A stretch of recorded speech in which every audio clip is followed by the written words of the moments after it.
Let's talk business now, where Nigeria's economy under Tinubu's watch is actually facing a defining moment as we speak, while inflation, high rate of unemployment, and fluctuating oil prices. Nigerians are eager to see how this government can tackle and fix the economy and put it in shape. We are privileged to have a seasoned business and financial expert join us this afternoon, make sense of the discussion. He based in the US and he joins us virtually as a person of Dr. Paul Egariba. Thank you so much, Dr. Paul, for finding time to be on the show this afternoon. Good morning, and thank you, Daniel, for the invitation. It's always a pleasure to be on the program with you. All right, yeah. Some persons might be wondering why you responded with good morning. It's morning in US now, while it's afternoon here. Different time zone. Dr. Paul, looking at this current administration, the Tinubu's government is less than a year or a year plus in office now. What is your assessment on his government, on his administration, and where do you think this government is missing it? Before we move on. Yes, a year in office is really a good benchmark to provide um, an objective assessment. And it is my hope that this government is also doing likewise. That is assessing his performance over the period. Now, um, we already know at this point that most of the policy initiatives has not performed maybe as they may have planned or expected because the gravity of economic deprivation in the land has reached an unbearable level where every person is basically screaming, and asking for some kind of reprieve through government effort, palliative, or what have you. Everyone is really feeling the pinch, except those that are insulated by way of access to government provisions that are not available to the common man. Basically, the government has not performed well enough for the common man to feel that their economic position has improved or been elevated.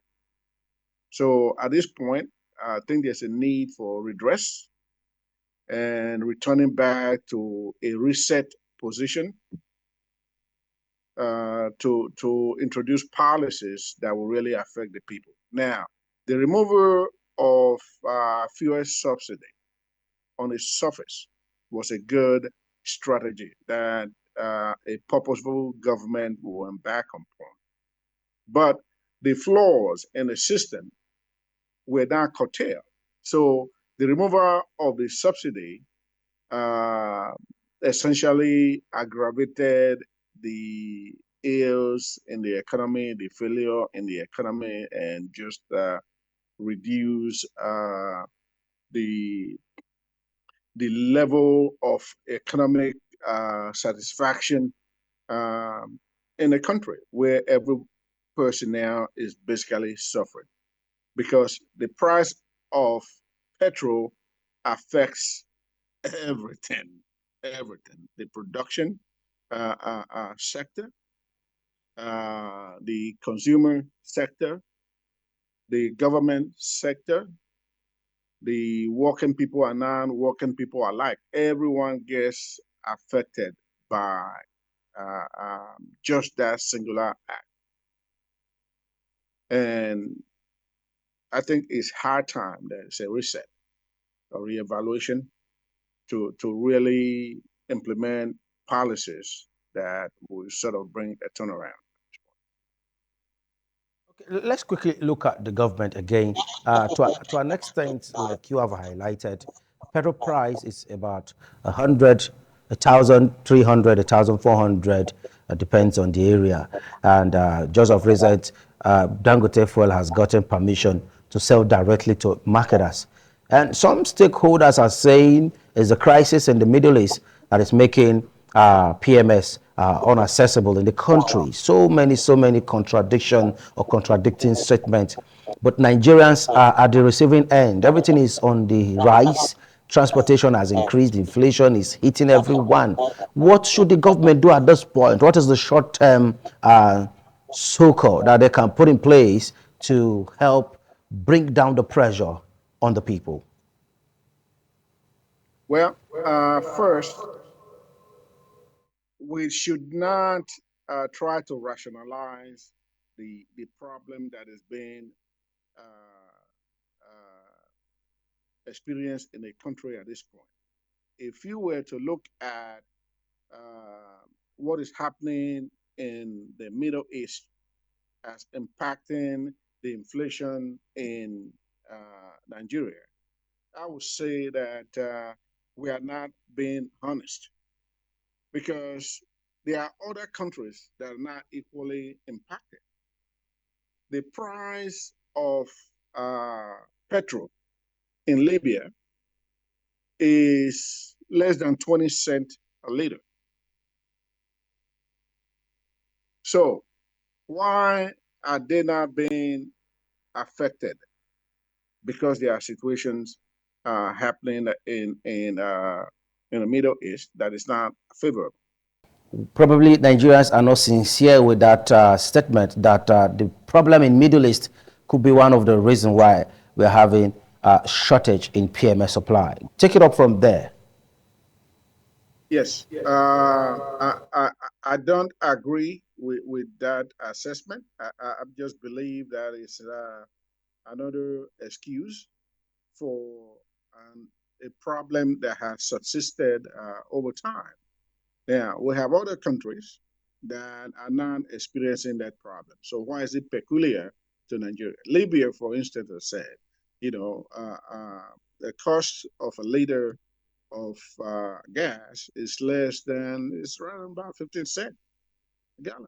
So why is Nigeria not able to have the same experience? We have to really look at the issues. I mean, why do we have refineries in Nigeria that are not functioning? And yet we have had money spent in turnaround management for several years, running into billions of dollars. And there is no one held accountable for this lapse and just outright ineffectiveness. Why should it be tolerated? If NNPC was a corporation in any sane society, it would have been declared bankrupt many years ago. But yet, we have this institution that is supposed to provide this scarce commodity to the people, has money being funneled into it year after year, and yet not being able to perform on its primary responsibility. That is a corporation that should have been bankrupted and every single person terminated. So a purposeful government will start from there. NNPC should be scrapped. If it is not working, then it is not working. We need to look at other avenues to make sure that this is replaced.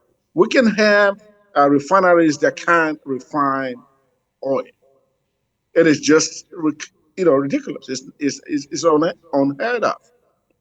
So So if you're those saying, are if the real yeah, issues. Those are the real issues. If you can solve that, then you can begin to solve, the problem in the gas setup. You can depend on Dangote. Dangote is a private businessman. He is out for to bring returns to his investors, which is expected as a private businessman. Now, the government ought to do its part, and the government has failed woefully over the years. And it has been tolerated, and there has been retinue of excuses and different experts coming up with reasons why Nigerians should begin and continue to accept the failure in the oil sector that is led by NNPC. That is where the real problem in the oil sector is. We should have functional and working refineries like it was many years before. I was born and raised in that country. So I experienced, a period in my youth where we never had any of these issues. Yeah, there might be scarcity, uh, every now and then due to some other constraints that do prop up. But a sustained failure that has been experienced in this economy has never be experienced anywhere else in the world. And it should never have been tolerated by any purposeful government. But it continued to be sustained, it continued to be funded, and our resources continue to be basically sunk into a bottomless pit. Because every time they have given a timeline of having the turnaround maintenance completed and have the refineries functioning, we only get disappointment at the end of the target date, and that is part of the problem. But let's draw a connection. What role do oil prices and global markets play in the state of Nigeria's economy today? Because it seems once oil price, when PMI's price goes up, every other thing follows suit. Every other thing in the market follows suit. How do we draw a nexus? What is the connection? That is the question in the heart of a layman. Right. Well, for a country that is heavily dependent on oil as its major revenue source, of course, the fluctuation in the oil market is definitely going to have impact on the economy and everything else that is attached to it, because the economy is largely driven by oil revenue, and that is the main source of our foreign exchange. Now, prior to 1970, that was not the case. That was not the case. That is why I'm baffled that our educated elite and experts have been able to sit on the sideline and now able to provide working solutions, because the country worked pre 1970 when we really began to experience the oil boom and the revenue from oil, and then start paying attention to other sectors of the economy, like the agricultural sector, the groundnut pyramid in the north, the cocoa in the west, and the rubber in the south, that brought huge foreign exchange to the country. We're basically disbanded. The focus completely shifted from those sectors to oil, and no one has decided to come to a reset where we pay attention to this area again and initiate a diversification. So as long as you have a unitary approach to revenue generation based on oil, we'll continue to suffer, from the effects of what is happening in the global oil market and the crisis in the Middle East and whatever other part of the world. I mean, there are case studies abound. Now, Malaysia, Indonesia, and India practically experienced the same setbacks. Incidentally, Nigeria was ahead of this country many years ago. But all of these countries were able to reset, reevaluated their economy, and provide solutions by developing working fiscal policies, monetary policies that reposition the country for growth. The enormous growth that these countries mentioned have experienced is has been monumental, leaving Nigeria that was once ahead lagging far behind in poverty. So at this point, we have to get back to the drawing board and Okay. begin to really have practical solutions that will bring practical and sustainable development of our economy. Africa in less than a minute, but let's look at something more pressing. The removal of fuel subsidy was a controversial decision, according to some stakeholders. How has it impacted the economy in the short term, and what are the potential long-term effects, Dr. Paul? Well, the subsidy remover, I don't believe on its own has really been the bane of the problem. It is part of it. The corruption in the system that is endemic is what has really exacerbated the issues that we are having. Those that are no more benefiting from the subsidy, of course, took a very different stance in sabotaging the government effort. So that's largely part of the problem. Yes, perhaps the removal of the subsidy was premature. There ought to have been uh, uh, an exhaustive analysis of what the impact could be prior to removing it. Go on the There's a break now, lot of and we'll return back there's a lot of in a few minutes. sabotage in the system. There is, and that is due to the corruption that is endemic in the system. You were saying that the subsidy removal was premature. Just shed more light on that before we move on, please.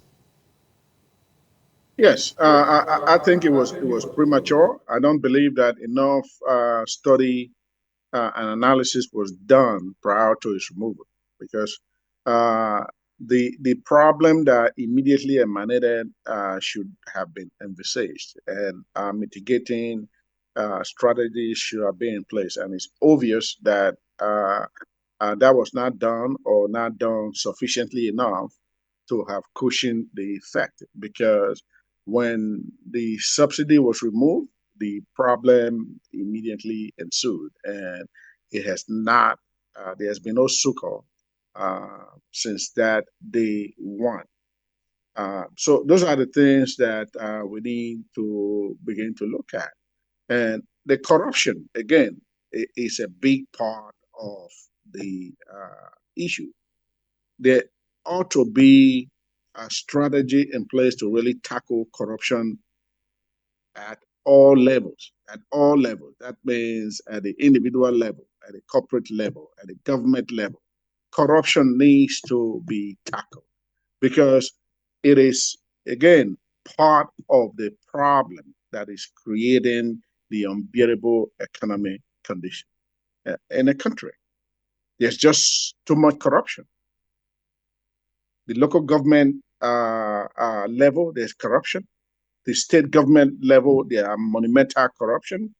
The federal level is not insulated. It is just, it has become that monster that no one has really tackled beyond rhetoric and sound bites.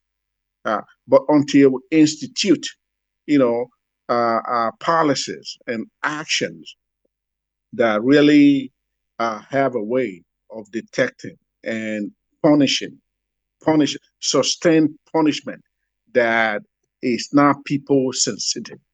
That is, if you're high place, you are insulated. We have corrupt people face, facing indictments, being elected to higher positions in government. It doesn't happen anywhere else in the world. It does not. We have corrupt people being sanctioned, in some cases being convicted, being accorded honorary titles, chieftaincy title. You know, these are people that should be burying their head in shame. We have corrupt individuals. Upon release from incarceration, the whole community is brought down uh, to a standstill for a honored and celebrated reception of that individual that ought to be shamed by everyone. So those are the things we need to go back basically to the basic to really begin to address these areas. Now, And in all and this, and inflation remains a significant issue. What immediate actions should Tinubu's government take to control the rising inflation that is hitting everyone and every sector of the economy? well, the CBN,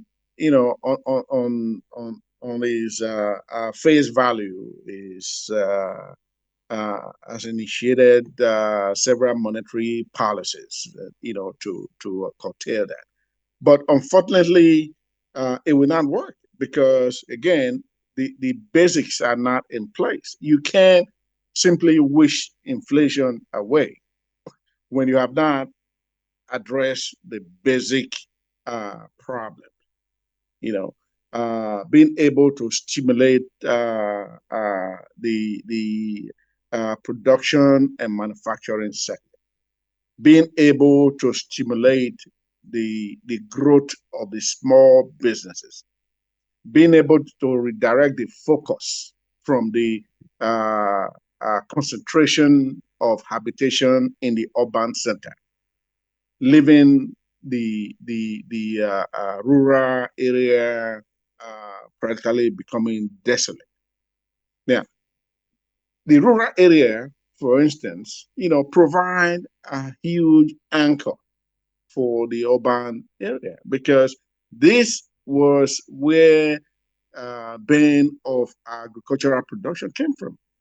No one is interested in the agricultural sector anymore. The government need to put some emphasis and policies that will stimulate that. Agriculture should be sufficient to even drive the Nigerian economy. I look at that as a low hanging fruit. In a business environment, you look at what are those areas that can be stimulated, that can be capitalized, that will bring immediate and impactful result. That, as a business professional, those are some critical primary consideration.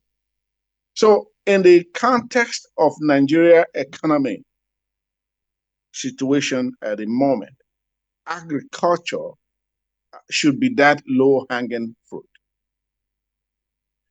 The cash outlay is relatively lower compared to a traditional manufacturing setup. The government needs to place emphasis in stimulating the activity in the agricultural sector. Where we have sufficient production and more people being engaged, it would reduce the pressure on employment, reduce unemployment, increase the supply of food in the market, drives down the prices because basic, demand and supply at that point takes hold when you have sufficient supply, of course, and lower pressure of demand will definitely force down the price, which invariably will affect and reduce the rate of inflation. So this government and our educated elite, I wonder if they are asleep at the wheels because this is a common basic intervention that ought to have been proposed. The local governments, the state governments also needs to rise up to the occasion because the partisanship in the country has reached a level that it has become counterproductive economically. Because at the state level, when the government is not aligned with the party at the center, they are not really actively pursuing those activities that would tend to um, show the center government in good light. So most of their actions is counterproductive. We saw this during the palliative, where the palliative sent by the federal government was simply hoarded by state government, and those people in that process in the logistic setup. Now, when you have those kind of activities uh, uh, uh, happening in the system, it means that we don't have an alignment with really moving the country and the nation forward and Okay. really alleviating the suffering that is in the land. Now, talking about the nation not moving forward, unemployment and underemployment, they are at a worrying levels.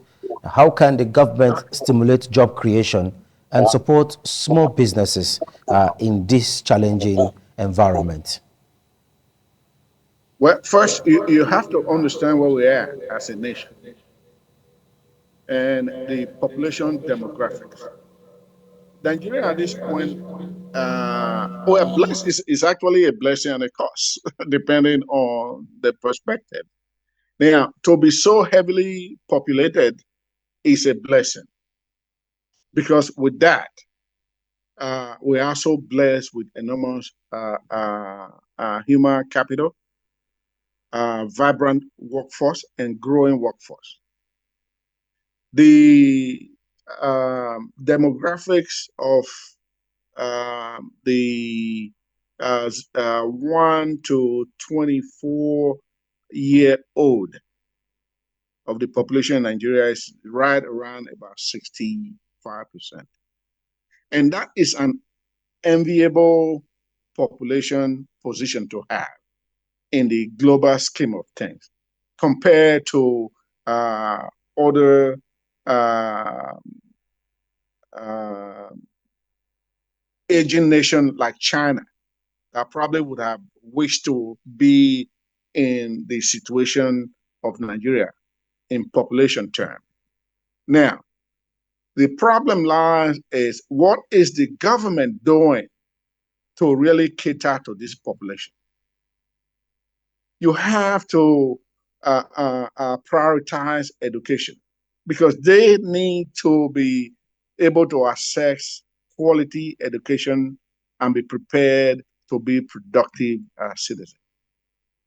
You have to have health system prioritized such that the accessibility is there, the affordability exists for the lowest members of the society. You cannot sustain an economy on a multidimensional poverty level, where Nigeria currently is at about 63%. The poverty rate is right around 40-45% currently, where an average Nigerian is living on $1.90 or below a day, according to IMF. That is something that the government ought to be prioritizing at this point. How do we lift people out of poverty? But when you address all of these areas that I've mentioned, you begin to see instant reprieve, provide gainful employment, provide path to good education and training, provide access to affordable health care, provide potable water. The infant mortality in Nigeria in the present day is amongst the highest in the world. Why should that be? Why is healthcare not prioritized? It is a global village today, and technology abounds to help in those areas.